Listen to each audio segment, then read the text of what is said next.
Salut tout le monde, petite parenthèse concernant la voix off de Bobby. En effet, sa voix a été enregistrée sur un autre micro, donc si la qualité est différente, merci de ne pas y prêter attention. Bonne journée et bon visionnage. Hmm, Le pion en C4. Les mecs, est-ce que t'aurais pas vu mon chapeau? Parce que là, il faut préparer pour l'épisode 2. Alors de un, j'ai pas vu ton chapeau. Et de 2, en fait, comme on n'a pas eu de. On vient d'arriver sur le premier épisode, on a fini là. J'ai pas eu le temps de réfléchir sur le second. La reine en A4. Bah, t'as qu'à réfléchir plus vite, je sais pas moi. Ça me manque là, de gesticuler de partout là. Tu sais que tu ressembles à un héros quand tu fais ça. Le pion en B3. Écoute, j'ai une putain d'idée. On va faire le tombeau des Lucioles. Quelle tendance? Vas-y. Bah non. Pourquoi bah non? Le pion en A2. Bah parce qu'on peut pas le critiquer. Pourquoi est-ce qu'on pourrait pas le critiquer? Oh. Parce que justement, le tombeau des Lucioles est un film qui provient en même temps dans la même espace-temps justement que Princesse Sarah dans les débuts des années 80. On va pas faire la même chose tout le temps, ça va pas possible. Le fou en B3. Pour commencer, le tombeau des Lucioles c'est un film. Princesse Sarah c'était une série. Deuxième chose, la plupart des films d'animation et des séries d'animation proviennent du Japon. Donc si on commence à partir du principe que les japonais, on peut pas le refaire, ça va pas aller. On va pas s'en sortir. Oui, mais là c'est exactement la même chose.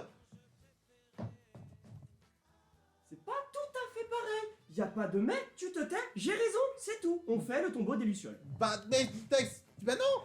Y a pas de mais, j'ai dit. Stop, c'est fini. Mais c'est La que- la la la la la la la, j'entends pas. Échec et mat. Oh ça va toi. Eh bah c'est pas ma faute si t'as fait une stratégie à la Varus, hein.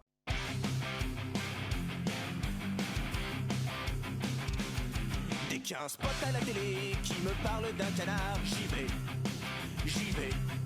Dès qu'il y a un spot à la télé qui me parle d'un canard, j'y vais, j'y vais. Je collectionne des canards, oh. Je collectionne des canards pavillés.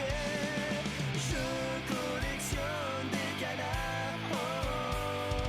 Je collectionne des canards vivants.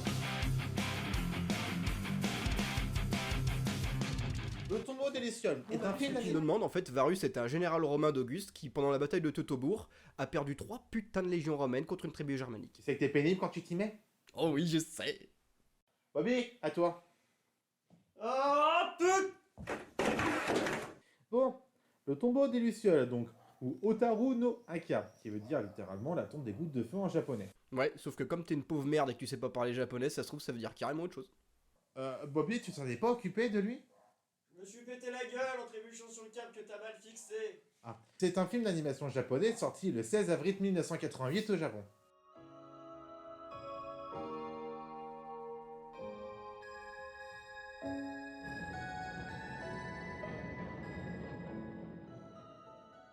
Ce film a été réalisé par Isao Takahata, qui se trouve également être le cofondateur du studio Ghibli, avec Hayao Miyazaki. Cet artiste a également réalisé plusieurs films, comme Qui est la petite peste, Goshu le violoncelliste, ou encore Les contes de la princesse Kaguya, qui fut son dernier film. Le scénario est également écrit par Takahata, mais vient principalement de Akiyuki Nosaka, qui a écrit le roman La tombe des Lucioles, qui est un roman semi-autobiographique, et on reviendra sur le semi, pourquoi, plus tard. Produit par les studios Ghibli d'une durée de 90 minutes, ce film raconte l'histoire de Seita et Setsuko, deux orphelins habitant à Kobe, une ville du Japon subissant de bombardements en été 1945 par les Américains.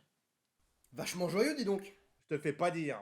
Le film a été sorti le 19 juin 1996 en France, avec les voix principales de Kelly Maro pour Setsuko, qui a joué plusieurs films d'animation dont Anastasia, Le Petit Dinosaure, ou encore Metafukaz. Elle est aussi la voix officielle de Jennifer Lawrence. Seta est lui en revanche interprété par Pascal Grull, qui a joué plus tard Crâne Dur dans Dragon ou encore Hercule le requin dans La Famille Pirate. Attends, Mage. J'ai bien entendu le 19 juin 96. Oui.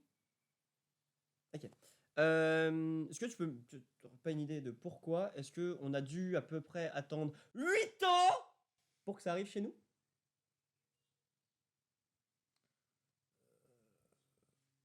Attends, bouge pas, je reviens.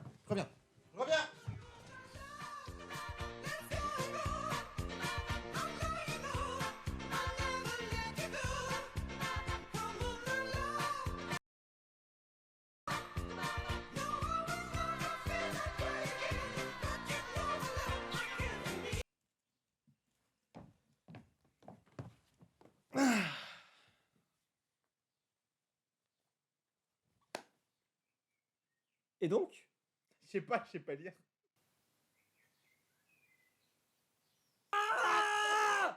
ça fait 3 heures que j'attends tout ça pour ça. Non mais moi je sais, je l'ai lu sur Wikipédia, c'est écrit parce qu'en fait... Ta gueule. Bon, on commence l'histoire avec un homme assis dans une gare à Kobe qui semble être Seta. La nuit du 21 septembre 1945, je suis mort. Quel jour sommes-nous?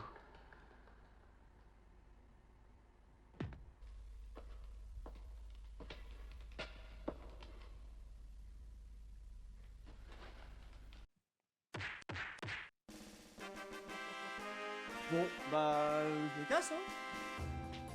Attends, mais ça vient de commencer. Après le passage de la gare et Seta qui agonise et enfin meurt, les fantômes de Seta et Setsuko, tout joyeux, prennent un train en destination inconnue. Kawaii. Le train va s'arrêter sur plusieurs étapes de leur vie, en commençant par le bombardement de Kobe. Moi, kawaii.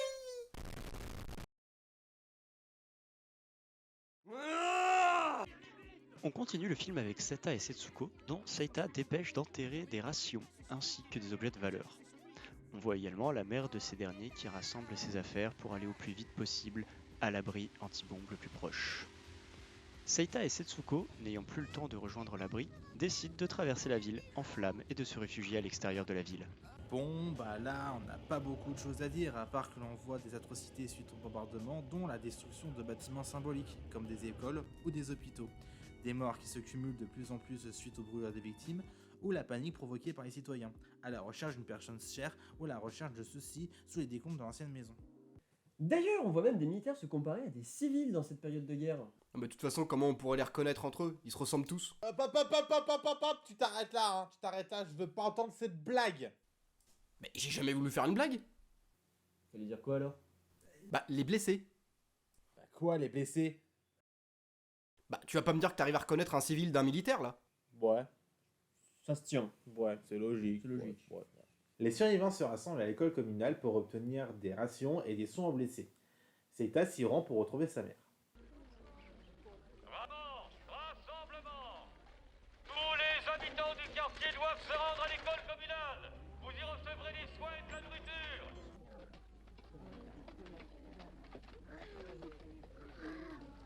La vie, c'était mieux avant.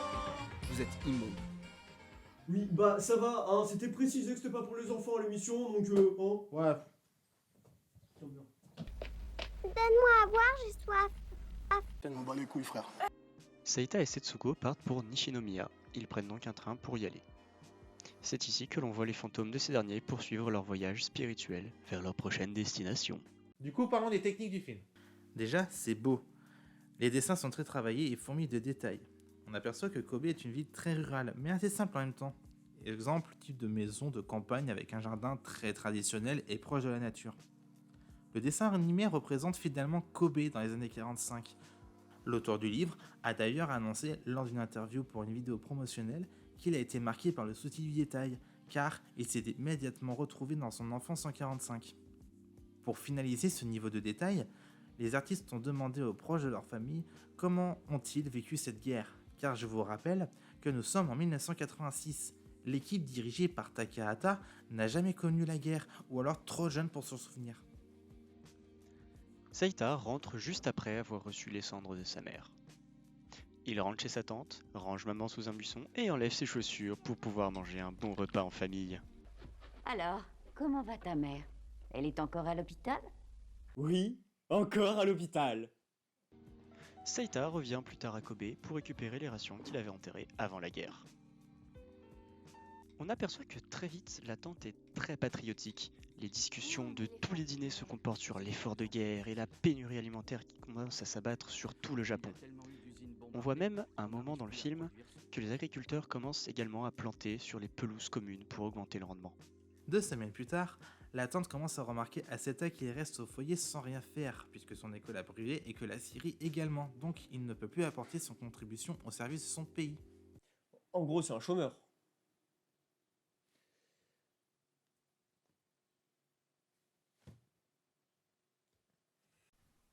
Bah, il n'a qu'à traverser la rue et trouver du travail, hein, c'est pas ce qui manque.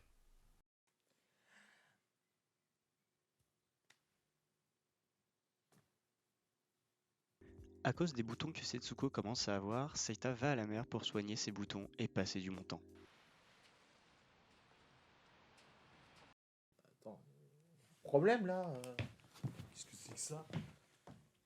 Fais voir, lecteur. C'est pas vrai! Non mais c'est pas vrai qu'elle a abruti qui a mis 2 CD dans le même lecteur! Mais ça fait 100 fois que je dis qu'il faut pas mettre 2 CD dans un même lecteur, c'est complètement idiot! Aïe aïe aïe! Là, ça pourrit tout le film! N'importe quoi encore! Bon, faudrait que ceux qui se dévouent qu'ils le disent maintenant, hein, ça serait pas mal! Hein. Une fois rentrés chez eux, la tante conseille à Seita de vendre les kimonos de sa mère afin de se procurer de la nourriture qui commence à manquer au domicile. Setsuko proteste en pleurant et en essayant de les récupérer de toutes ses forces. On voit le fantôme de Seita chagriné par la situation. Setsuko accepte mieux la vente des kimonos lorsqu'elle aperçoit les énormes bocaux de riz blanc qui servira de nourriture. On découvre le vrai visage de la tante, une femme qui profite de la situation des 2 orphelins pour améliorer son quotidien. En effet, elle récupère un des 2 bocaux des orphelins et décide que tout travail mérite salaire. Donc quand Setsuko affirme haut et fort que les 2 bocaux de riz leur appartiennent, la tante se fâche et elle décide de faire cuisine à part. En gros, c'est une salope. En effet, et nous pouvons constater que la tante va... Alors, en gros, son empire. La tante les engueule pour tout et n'importe quoi de manière relativement permanente. Et donc, Setsuko et Seiko décident de déménager. Tout simplement. Tout va bien, petit mage, tout va bien. Gentil. Eh bien, c'est toujours le même contexte. Des décors figés dans le champ avec des personnages se mouvant sur ces décors. C'est une méthode assez simple, mais technique à réaliser, qui consiste à éviter de redessiner les mêmes décors avec les personnages sur un cellulo. Le cellulo ou celluloïd est une feuille transparente d'acétate de cellulose sur lequel on peint à la main des éléments en mouvement d'un dessin animé sur une technique d'animation traditionnelle. Exemple parfait justement de cette technique d'animation est un film Disney d'Alice au Pays des Merveilles. La technique adoptée donc ici est à peu près le même, faire des très grands tableaux de décors et animer les objets ou personnages besoin avec le cellulo. Après, ce ne sont que des suppositions, car je n'ai trouvé que très peu de documents concernant ces faits. Donc si vous avez plus de précisions, je vous invite à envoyer des commentaires à ce sujet. Ouais, ça nous fera du référencement. Ok. T'inquiète. Personne n'y vient jamais, ça n'y vient jamais, c'est solide et on serait tranquilles tous les 2. Qu'est-ce que tu en penses, Setsuko? On aurait une maison à nous. Tu penses à ce que je pense? Ouais. Non mais les gars, vous allez quand même pas faire une parodie de...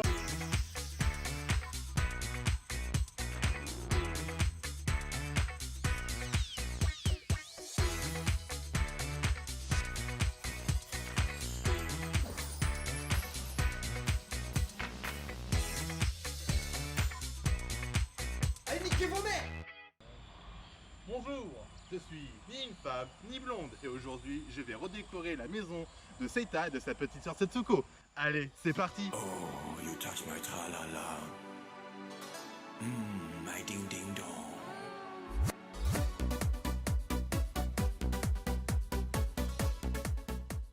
Nous avons reçu un appel des voisins qui disaient que, effectivement, comme il y a eu beaucoup de squatteurs par ici, autant rendre l'endroit accueillant et avoir quand même un paysage très beau à regarder.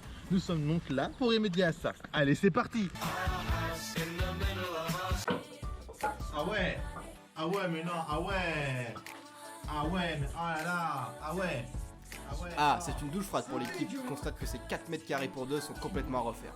Et en plus, ils sont vraiment à refaire, donc bah, je viens de le dire, donc voilà. Zeta, viens ici mon garçon. Zeta. Voilà. Zeta. Oh, Zeta. Viens. Réveille-toi. Bon, alors, qu'est-ce que tu veux ici, dans cette pièce? Manger, bah non, manger.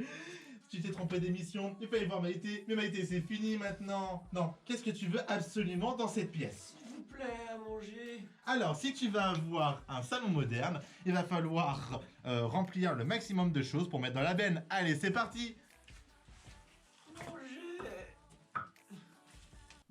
C'est alors que l'équipe prépare les affaires du petit Seita avant l'arrivée de la benne. Ce qui normalement est interdit par l'émission, mais comme Valérie Damido est pas là, eh ben on s'en bat les couilles. Je suis le stagiaire de 3ème, Ah d'accord, ok. Mais t'as quel âge? j'ai 25 ans. Ah, c'était pour savoir, d'accord, ok. Pas de soucis. Bon, on va aller voir ce que c'est. Elle a commencé à faire ses cartons. Mais qu'est-ce que tu fous? Bah je mange, c'est le goûter. D'accord, et Zeta il a commencé? Ouais, il a fini. Comment ça il a fini? Bah en fait y'a que ça. Y'en a un, tu veux?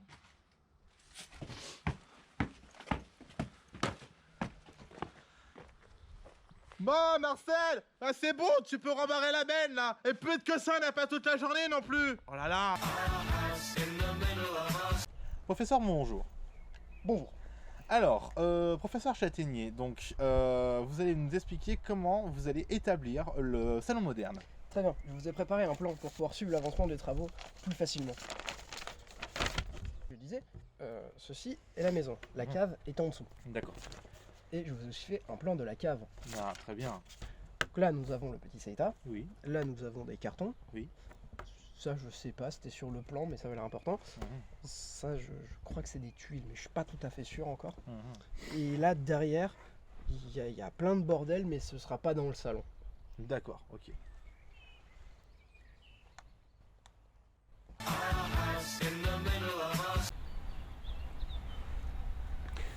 Le saviez-vous? Le châtaignier est l'une des 3 espèces principales de feuillus après l'être et le chêne en France. Son exploitation est respectée de manière durable depuis plus de 40 ans. Et ça, dans toute l'Europe. Et ça, c'est bien. J'aime l'exploitation du développement durable. D'accord, mais ça nous explique pas comment on va faire un salon moderne. Mais moi, j'en sais rien, en fait. Moi, je suis juste biologiste. Hein. Moi, j'y connais rien, en fait, en architecture. Vous me cassez les couilles, vas-y, je me dis que ça va. On fait quoi du coup?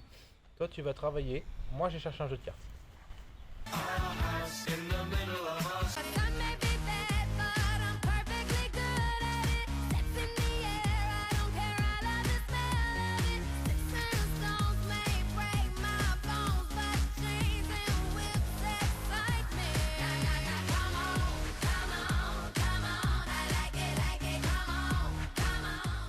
Et c'est après 7 heures de travail acharné et ardu que voilà le projet final.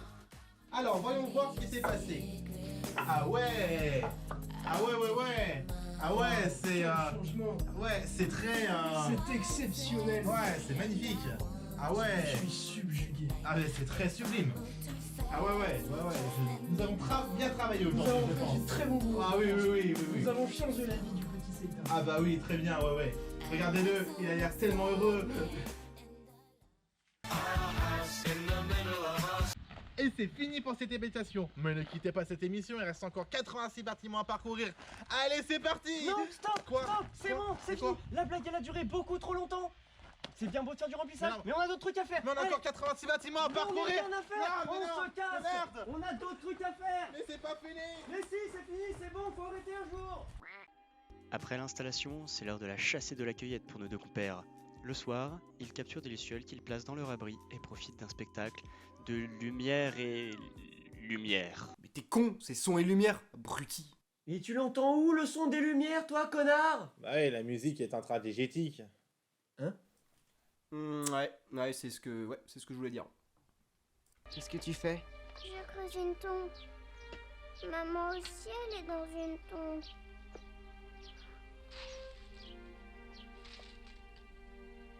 C'est la tante qui me l'a dit.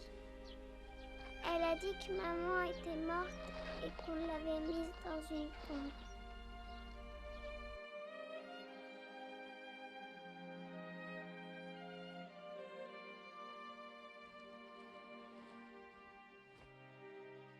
Saïta et Setsuko commencent à manquer de nourriture. La chasse et la cueillette ne suffisent plus.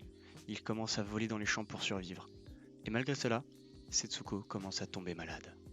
La vie c'était mieux avant. Putain, littéralement. Ah bah dis donc les enfants, voler, c'est mal, il ne faut pas le faire.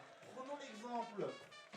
Ce qu'est en train de faire Bobby, c'est mal, il vole dans mon paquet. Prenons un autre exemple les enfants. Ça, c'est mal aussi. Et comme dit le dicton, avec qui vole à neuf, vole à kimono. Non mais t'as pas des réactions disproportionnées là, oh oh. Malgré la prise de risque, cela ne fut pas payant. En effet, les kimonos dérobés lors des bombardements ne sont plus menés l'échange face à cette grave pénurie alimentaire. En revenant au bunker, il aperçoit sa sœur évanouie dans l'herbe et il décide de se déplacer au médecin. Alors, si jamais pour préciser, on va chez le médecin et on va aux putes. Voilà, bisous. La seule chose à faire, c'est de bien la nourrir. Au revoir. Eh ben putain, merci Captain Obvious, merci. Bien manger c'est utile pour rester en vie. Mais non, jure. Le mec, il fait 10 ans d'études, 10 putains d'années, 3 mémoires, 400 000 heures de stage, des semaines de 72 heures qui sont payées comme de la merde. Tout ça pour te dire quoi après? Manger c'est bien utile pour survivre. Mais putain! Mon chapeau, arrête de me le prendre. Non, mais aussi, tu vois, c'est parce que... Mon chapeau, arrête de me le prendre. C'est pas incroyable. Bon, bah c'est pas tout ça, mais Setsuko là toujours la dalle. Et bouffer de la glace, c'est toujours pas le plus nourrissant à ce qui paraît. Donc, Seta va chercher des aliments avec les dernières économies de sa mère à la banque. Eh regarde, regarde Mage.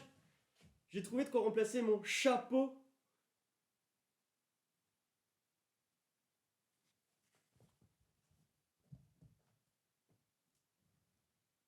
De retour avec la nourriture, Seta découvre Setsuko agonisant dans son lit. Elle finit par mourir dans d'atroces souffrances. C'est pas étonnant ça dit donc hein. Aïe! Seta finit par incinérer sa sœur, place ses ossements dans la boîte en bonbons et se rend à la gare du début du film. La fin est marquée par les fantômes de ces deux personnages, heureux, sur un banc observant le Kobe du présent. Bon, et ben c'est fini. Bon alors Bobby, est-ce que ce film t'a plu? Bobby? Ah, tu m'as dit quelque chose?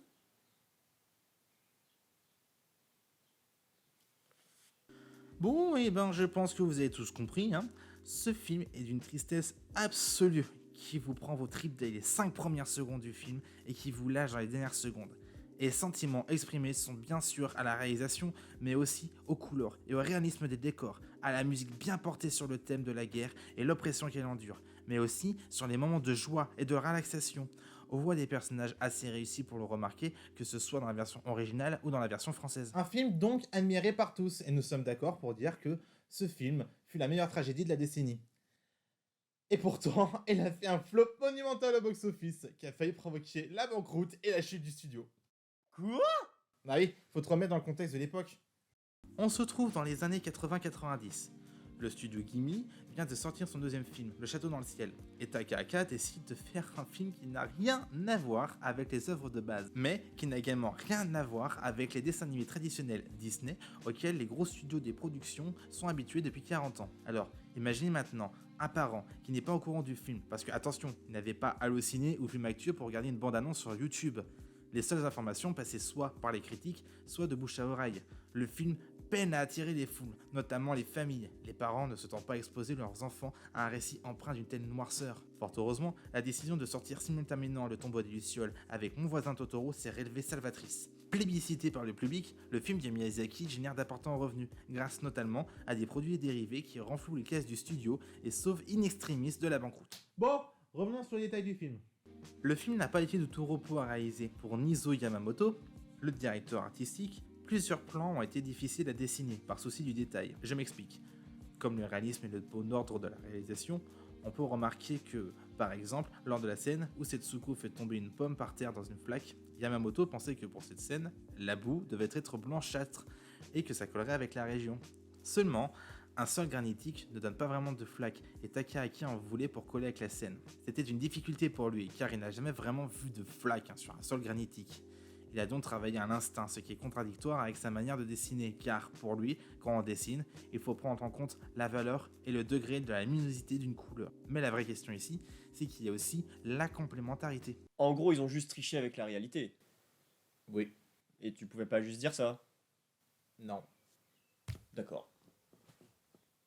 Pareil pour les couleurs. À chaque fois qu'ils essaient de s'approcher des couleurs réelles, explique Michio Yasuda, la responsable des couleurs, ils se retrouvent dans le cas dite télé, avec du vert ou de l'eau colorisée en bleu. Mais pour le réalisme, ils voulaient pas utiliser des couleurs aussi saturées. Et puis les couleurs vives ne correspondent pas à la guerre. Donc au départ, elle a commencé à peindre des couleurs avec des produits déjà dans le commerce. Mais le résultat n'était pas satisfaisant. Le réalisateur demandait des couleurs plus discrètes. Elle a alors réduit la saturation. Par exemple, il y a cette scène au début avec des tons rouges. Pour la faire, ils ont utilisé une photo de la gare de Sanomiya en soirée. Mais il s'est dit que ce serait mieux en rouge. Il a donc fait deux versions, une en sépia et une en rouge. La version en sépia était vraiment compliquée car le sépia tend à rendre tout blanc à cause de sa faible saturation. Du coup, ils l'ont fait en rouge. Toute la musique prend son sens quand on comprend la signification. La flûte de Pan, c'est simple, elle représente la luciole. Elle forme un parallèle entre la vie éphémère des lucioles et la vie également éphémère qui finit par quitter Setsuko. C'est très proche des sentiments de l'auteur du roman envers sa sœur quand il évoque la pâle lumière des lucioles. Le saviez-vous? La première fois que Michio Mamiya, le compositeur de la musique, a travaillé sur le thème de la guerre. La musique qu'il a composée était en rapport avec la bombe atomique, lors de la scène de bombardement dans le tombeau des lucioles. La maison de Seita et Setsuko brûle. La musique, diffusée en fond, quand ils sont au milieu de la plaine ravagée, c'est le thème principal de Tomoyo, un feuilleton radio diffusé en 1979. Qu'est-ce que tu fous encore là, toi? Je sais pas, vous m'avez enlevé dans l'autre baraque, donc depuis, j'ai décidé de vous faire chier. Ah, bon d'accord. D'après l'expérience de Yasuo Urogami, qui est le directeur son du film, travailler avec des comédiens amateurs demande beaucoup de travail en post-production. Pour prendre l'exemple de Setsuko, ils avaient prévu d'autres enfants en plan B. Celui du film est le premier enregistrement, mais plus de temps passait et plus l'actrice grandissait et entendait sa voix devenir plus grave. La vie qu'il arrive à faire insuffler au film n'est complète qu'une fois le voix ajoutée au tout. Pour Uragami, c'est la fin du film, quand Setsuko s'éteint, que tout est bien. Pour le faire, ils ont fait jouer l'actrice allongée en lui demandant de se décontracter. Ils ont monté le volume du micro au maximum. De ce fait, il était possible d'entendre le moindre petit bruit. C'était un calvaire à nettoyer. Mais cette scène prend en trip, elle parle vraiment au spectateur. Pour la petite histoire citée en début de vidéo, concernant la pseudo-opiodographie, d'après les rumeurs, le romancier Akiyuki Nosaka a vraiment vécu cette histoire. Sa sœur est morte de faim pendant la guerre. Mais lui, par contre, il s'en est tiré à peu de choses près, et du coup, il s'apparente le plus au personnage de Seita. Le message que Takahata et Nosaka voulaient faire passer dans ce film est que la guerre peut faire des ravages, d'une part à la nature et au décor. Nous voyons qu'au fur et à mesure que le temps passe, la nature, une fois détruite, reprend son expansion et englobe tout sur son passage, mais jamais de façon malveillante. D'autre part, par les personnages et leur motivation à survivre à ce cauchemar et une fois morts, de transmettre aux spectateurs le ressenti de cette guerre et de faire en sorte qu'il ne doit jamais se reproduire. Au Japon ou dans le monde. Je recommande à tout le monde de voir ou revoir au moins une fois le tombeau de Luciole, car il est important de se souvenir des préjudices moraux, évidemment aux militaires, mais aussi aux civils. À la guerre, il y aura toujours un Seita et Setsuko qui en souffriront. Oui, vous avez bien reçu les livraisons d'AK-47 ? Parfait. Alors avec ça, moi je vais pouvoir vous proposer Coupez, un coupez, sur la prochaine coupez. annonce, c'est sûr.